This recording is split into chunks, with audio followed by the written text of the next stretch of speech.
ستارت، دي اسمها ستارت. دي اسمها ستارت اللي هي العلامه دي اللي هي الدايره دي. لو دوست عليها، دوس كده عليها، دوس عليها مره، دوس ما تخافش، مش هيحصل حاجه. ايوه كده دوس. ها دوس. ها دوس الماوس شمال. ايوه ما تقلقش، مش هيحصل حاجه، مش هيحصل حاجه.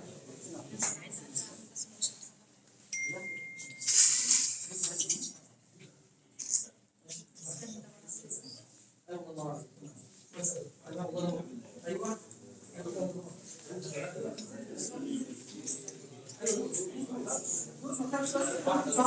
ايوه كده. بص الجهاز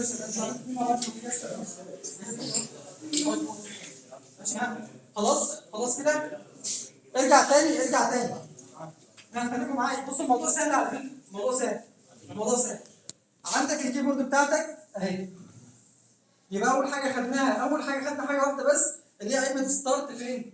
على سطح المكتب. سطح المكتب ده زي ما احنا حاطين عليه حاجات دي وفرشين كده، عشان كده سموه ديسك توب او ايه؟ او سطح المكتب. عندي القائمه دي اسمها قائمه ستارت او المنيو. الكيبورد بتاعتك ايه؟ عندك زرار كده فوق في الشمال خالص اهو اسمه سكيب. لو دوست عليه وعندك اي حاجه مفتوحه زي كده هيشغلها لك اهو. اخر زرار فوق على الشمال دوس على كده. لا ده مفاتيح الكيبورد. اخر واحد هناك على الشمال خالص. ايوه دوس. الله عليك. ايوه كده صح كده. ايوه كده. ها اخر زرار على الشمال هناك في الاخر فوق. لا فوق. ايوه ده كده. ماشيين مع بعض. الموضوع سهل ولا صعب؟ خليكم معايا بس، خليكم معايا ثواني. ها الموضوع سهل؟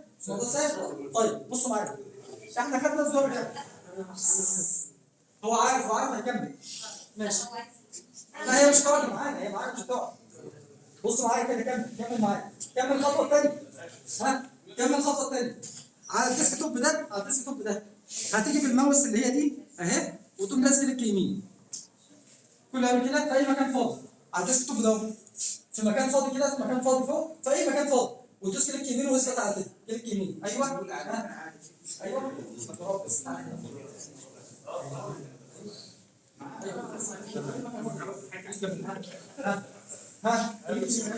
الله ينور. دوس كده كليك يمين. لا خلاص مش حاجه. بص معايا احنا لسه كده صح؟